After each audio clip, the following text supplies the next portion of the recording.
देखते नहीं हैं आपके सामने बहुत लोग होते हैं इस प्रकार के, वो आएंगे, आप उन्हें कुछ समझाएंगे, आपका वाक्य पूरा होने से पहले वो कहेंगे हाँ बिल्कुल समझ गए, बिल्कुल समझ गए, और फिर वो वापस जाएंगे और बिल्कुल वही गलती करेंगे जो करके वो पहली बार आपके पास आए थे।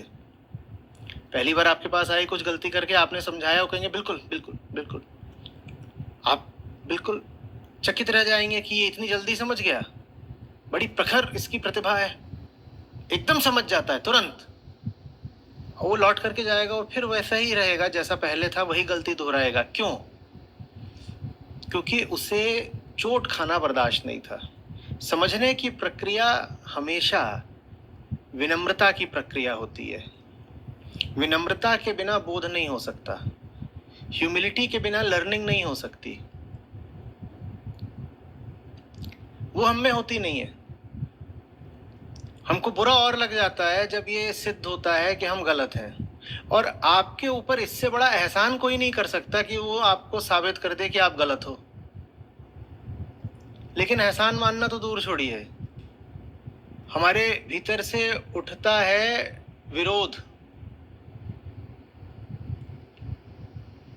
हमको लगता है हम पर आक्रमण हुआ है, तो फिर हम प्रतिकार करते हैं, हम प्रतिघात करते हैं, हम समझाने वाले को चोट ही पहुंचा देना चाहते हैं। और अगर हम ऐसा नहीं कर सकते तो फिर हम उसको बड़े परोक्ष तरीके से चोट पहुंचाते हैं। जैसे कि हमने कृष्ण तक को चोट पहुंचाने की कोशिश करी है। कैसे? हम उसकी बात को विकृत कर देते हैं। हम कहते हैं हम तुम्हें चोट नहीं पहुंचा सकते, कोई बात नहीं, हम दूसरे तरीके से तुमसे बदला निकालेंगे, हम तुम्हारी बात को ही भ्रष्ट कर देंगे, विकृत कर देंगे। तो आपको जब भी लगे कि आप कोई बात समझ गए, अपने आप से पूछिएगा, अगर मैं वाकई कोई नई बात समझाऊं तो मेरे भीतर की कौन सी पुरानी बात गलत साबित हुई? 100 में से 99 मौकों पर आपको उत्तर आएगा कि नई बात तो समझ ली, लेकिन कोई पुरानी बात तो भीतर की गलत साबित हुई ही नहीं। अगर जो आप नई बात समझ रहे हैं वो आपके भीतर की किसी पुरानी बात को गलत साबित नहीं कर रहा, तो आपने कुछ समझा नहीं, क्योंकि समझने की प्रक्रिया ही आंतरिक तोड़फोड़ की है। जो भी नई बात आपके मन में आ रही है वो नया ज्ञान बनकर बैठने नहीं आ रही, वो भीतर आपने जो कचरा जमा कर रखा उसकी सफाई करने आ रही है। वास्तविक ज्ञान बुलडोजर की तरह है, वो भीतर आएगा और जो पुराने ढांचे होंगे, पैटर्न्स, उनको ध्वस्त करेगा। तो अपने आप से पूछिए, कुछ ध्वस्त भी हुआ? अरे चोट लगी कि नहीं? चोट नहीं लगी तो समझेगा। बिना चोट खाए समझना संभव ही नहीं, और हम सब समझ जाते हैं बिना चोट खाए। बड़े ताज्जुब, तुम्हें चोट लगी नहीं, तुम समझ कैसे गए? अपमान का कड़वा घूंट तुमने पिया नहीं, तुम समझ कैसे गए? इसीलिए समझने में सबसे ज्यादा तकलीफ उन बेचारों को आती है जिन्होंने अपने आप को प्रशिक्षण नहीं दिया होता अपमान झेलने का। जिनके लिए बहुत बड़ी बात यही होती है कि कोई हमें गलत ना बोल दे, कोई हमें बुरा ना बोल दे, कोई हमें कड़वा ना बोल दे। उनके लिए सर्वथा असंभव हो जाता है कुछ भी सीखना, क्योंकि इसको एक नियम की तरह याद कर लो, तुम कुछ सीख नहीं सकते अगर जो तुम सीख रहे हो भीतर कुछ तोड़ नहीं रहा। और हम भीतर कुछ टूटने देते नहीं, क्योंकि टूट देती है चोट।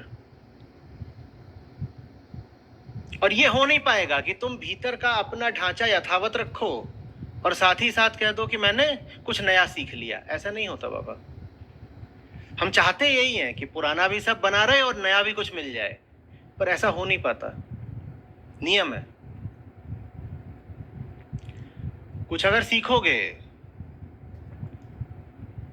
ऊपर को उठोगे, तो जो निचली चीजें तुमने पकड़ रखी थी उनकी व्यर्थता को स्वीकार करके ही उठोगे, जिसमें ये साहस नहीं, जिसमें ये सत्यनिष्ठा नहीं कि वो अपनी पुरानी व्यर्थताओं को व्यर्थ जाने, ईमानदारी से स्वीकारे और साहस के साथ फिर त्यागे। वो जिस निचले तल पर पड़ा है उसी पर पड़ा रह जाएगा, कुछ सीख कर कभी ऊपर नहीं उठ पाएगा। तो तत्काल मत दावा कर दिया करिए कि मैं कुछ सीख गया। क्या सीख गए? कुछ नहीं। सीखे होते तो भीतर हलचल मचती, और ज्यादा सीखा होता तो भीतर भूचाल आ जाता। सीखना कोई बच्चों का खेल थोड़े ही है कि सीख लिया। सीखने के लिए पुरुष चाहिए, वयस्कता चाहिए, मर्द चाहिए। छाती पर चोट लगती है तब इंसान कुछ सीखता है। हमें चोट खाना गवारा नहीं, तो क्या सीखोगे? हमारे लिए यही बहुत बड़ी बात है, हमारा क्षुद्र मान अपमान। सिखाने वाला भी हमसे मुस्कुरा के ही बात करे, सिखाने वाला भी हमारे अनुसार ही हमसे व्यवहार करे। मुझे सिखाओ, पर मेरे तरीके से सिखाओ। कुछ नहीं सीख सकते तुम।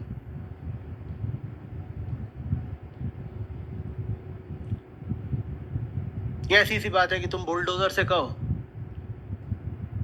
कि बेटा इमारत पे गुलाब जल छिड़कना पहले, और तुम्हें जो भी कुछ करना है गुलाब जल छिड़क छिड़क के ही करना। वो गुलाब जल छिड़कता ही रह जाएगा तो फिर काम कर चुका अपना।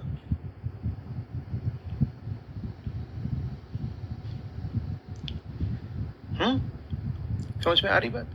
ये पहली बात बताई, अभी और भी है। फिर जब लगे कि समझ जाए तो भी सतर्क रहिए भीतरी माया से, क्योंकि उसका पहला उद्देश्य होता है आत्म संरक्षण, सेल्फ प्रिजर्वेशन। वो आपको बहुत जल्दी ये धोखा दे देती है कि आप जानकार हो गए, समझदार हो गए। क्योंकि अगर उसने आपको ये नहीं कहा कि तुम समझ गए, तो तुम अभी समझने की कोशिश फिर करते ही रहोगे, और समझने की कोशिश अहंकार के लिए घातक होती है। अहंकार तो नासमझी में ही, अंधेरे में ही पलता बढ़ता है ना। तो बहुत जल्दी तुम्हें ये विश्वास दिला देना चाहता है कि तुम समझ गए। तो अब हम क्या करेंगे? हम जांचेंगे। हम कैसे जांचेंगे? ये लीजिए, आपने अपने आप को प्रमाण पत्र दे दिया। समझे क्या? कुछ भी नहीं। और लोगों ने ग्रंथों के साथ यही गलती, या कहिए कि यही बेईमानी हमेशा से करी है। पूछते ही नहीं है कि ये जो बात कही गई है, इस बात ने मेरे भीतर कुछ ध्वस्त करा भी या नहीं करा।